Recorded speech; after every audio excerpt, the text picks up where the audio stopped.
That's right, folks. The next move is a vaccine. We've had the fake pandemic. We've had violence in the streets. They're going to pull these two things together.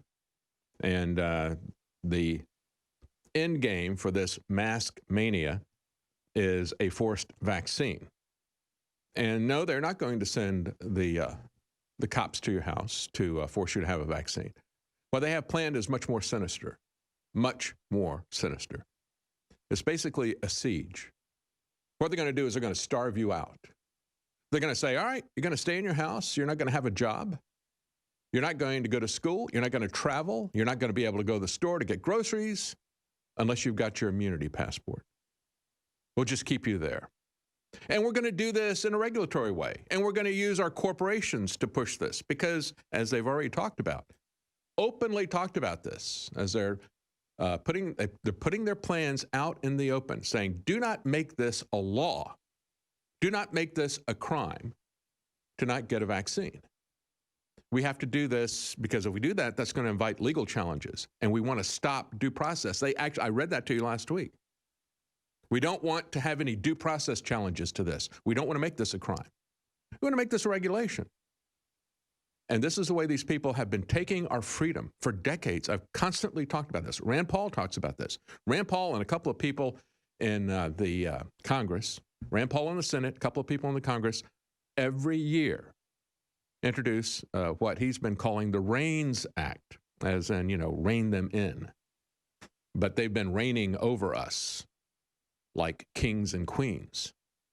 But no, we need to rein them in. We need to say, we need to stop creating regulations that then we say, well, if you violate the regulation, it's not a law. So you don't get any due process, you don't get any presumption of innocence, you don't get any protection against excessive fines. We have these bureaucracies that come up with regulations, these unelected people that you can't get out. So now we don't only have taxation without representation, we have regulation without representation.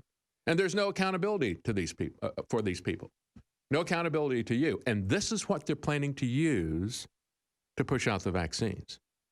That and the public-private partnership with these communists. And this is really the true thing, folks. We have to understand this revolution is not just a communist revolution. It is a communist plus corporation revolution. Corporate communists. Corporate communists. Let me repeat that again. It's the corporate communists. If you don't know what that looks like, look at Silicon Valley. These are the people who are allied, the elitists who are allied, pushing a globalist orientation here. But I think a better description is the corporate communists. The big banks have always pushed communism. The multinational corporations have always pushed communism. Go back and look at Arm & Hammer. Look at who funded Lenin to start the communist revolution. Look at who put communist China in charge. Look how they set up communist China. Communist China is not communist anymore.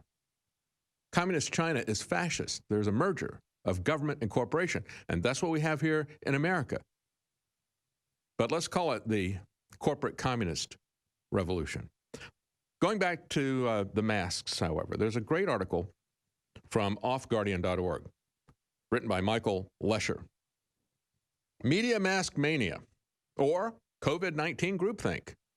He said, I never thought I'd see the day when publicly wearing a muzzle would constitute proof of virtue in the same country whose government less than 20 years ago rationalized the bloody invasion of Afghanistan as a way of saving women from veiling their face. And I think he's onto something here. I think he's on it. I've called it the Fauci burqa. I've called it that many times. And this is basically what he's talking about, the Fauci burqa. Is it any wonder, since there is no medical reason for you to wear a cloth mask, why do you think they're demanding it here? It is a sign of submission as surely as the Islamic burqa is a sign of submission. I think this works in many different ways. But the key thing is the narrative that they keep telling you. You don't wear a mask to protect yourself. You wear a mask to protect other people. Where have we heard this nonsense before? We've heard it with vaccines. Don't tell me that any medical procedure or tactic or regulation or whatever doesn't protect me, but it protects you if I do it. That's garbage, nonsense, absolute nonsense. How do you embrace that kind of Orwellian doublethink? Well, that is precisely what is being used for both of these. He says, but then I never thought I would hear American liberals proudly denounce supporters of the U.S. Constitution as a death cult, nor that I'd actually start to find Donald Trump sounding almost reasonable. And yeah, he is reasonable when it comes to masks. Let's hope that he holds still on that. But don't forget about the fact that Trump is pushing the vaccine. And that is the end game. And whether Trump wins or Biden wins, I think you're going to see this push on the vaccines very, very hard. For all the talk about freedom and liberty, understand they don't believe that. Nobody in either party leadership believes that. Nobody believes that. That is a game that they play with you. And keep your eye on the vaccine. That's the real issue here. The mask is simply preparation. That's why I say this is the hill to die on.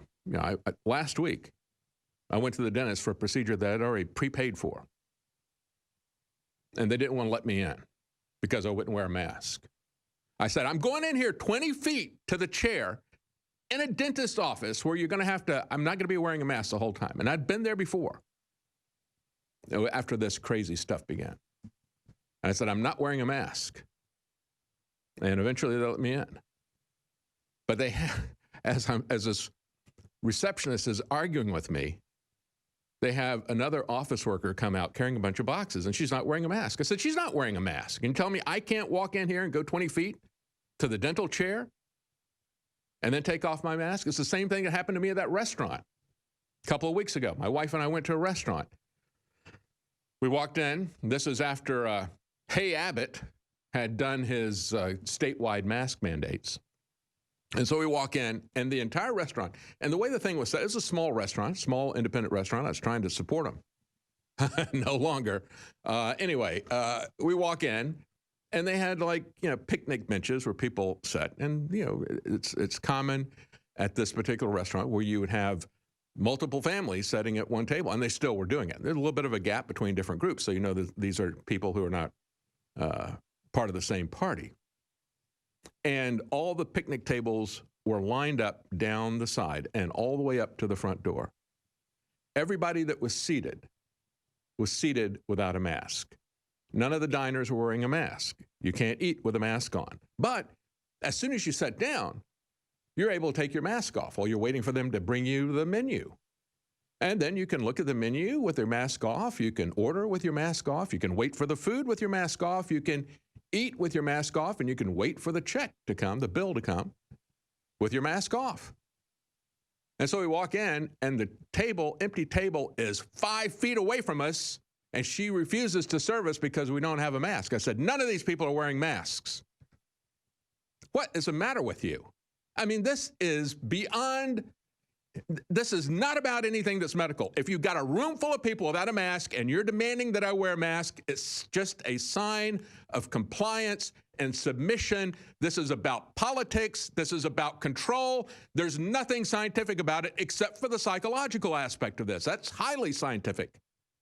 Highly scientific. And I said, I refuse, and you'll never see me again. Hope you go out of business because you are selling the rope that is going to be used to hang you. This small business owner doesn't realize that the very fear and paranoia and compliance that she is selling out there is what is ultimately going to finally destroy her business. Lenin was right about that. These people do understand human nature better than we do in many cases. We'll be right back. Stay with us.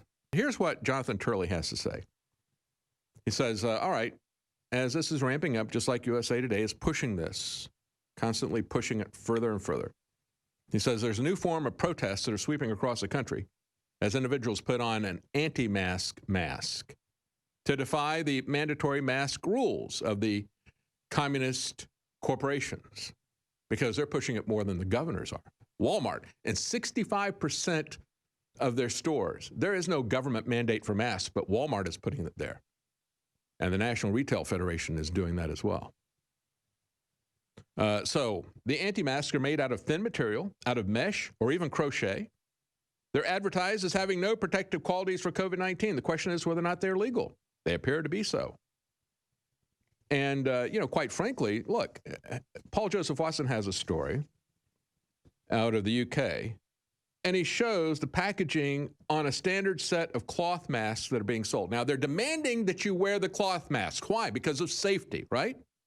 Except the packaging on the mask itself says this. This product is an ear loop mask.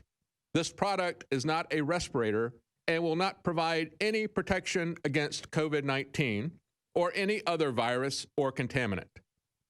That's on the on the package. But that is being mandated by retailers, mandated by government because of your safety. This is not about medicine. It's not about science, and it's not about safety. It's about control. And so when we look at that, is it really that much of a stretch to say, okay, well, if they're going to mandate cloth masks that the manufacturers say doesn't work, and of course they ignore, when they use PCR tests, they ignore the person who made the test. The Nobel Prize-winning scientist who created the PCR test said you can't use that to test for coronavirus, but they're using that. And then they're mandating that you wear masks.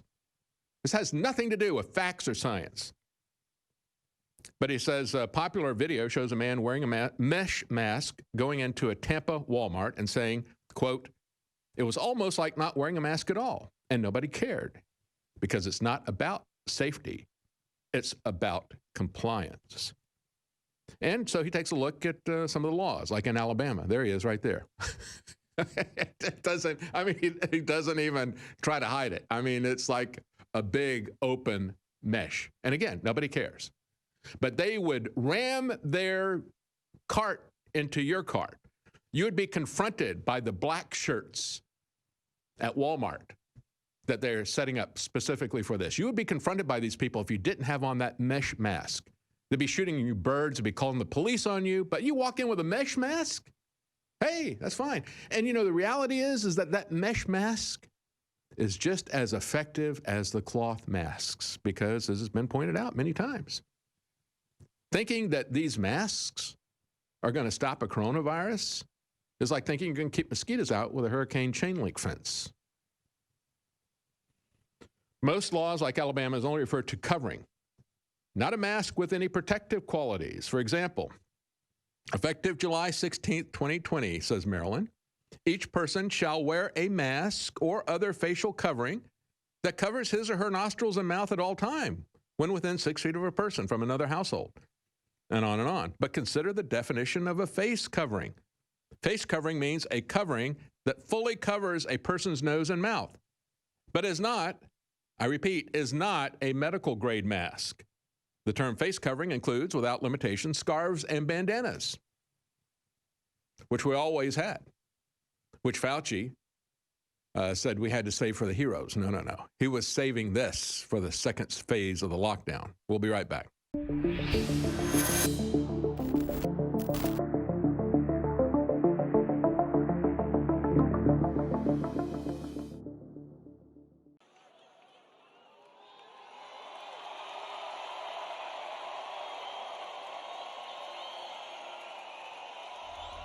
Where the hell did this water come from? Where did it come from? Infowarstore.com. We can't survive without pure, clean drinking water. So make sure that it's always available to you with the Alexa Pure water filtration system. This gravity-fed system filters through all the toxins and gets straight to clean, healthy, great-tasting water. Yummy in my tummy. Bring the purest, most refreshing water to your home by ordering the Alexa Pure water filtration system today from Infowarstore.com. Infowarstore.com. Other systems just don't compare.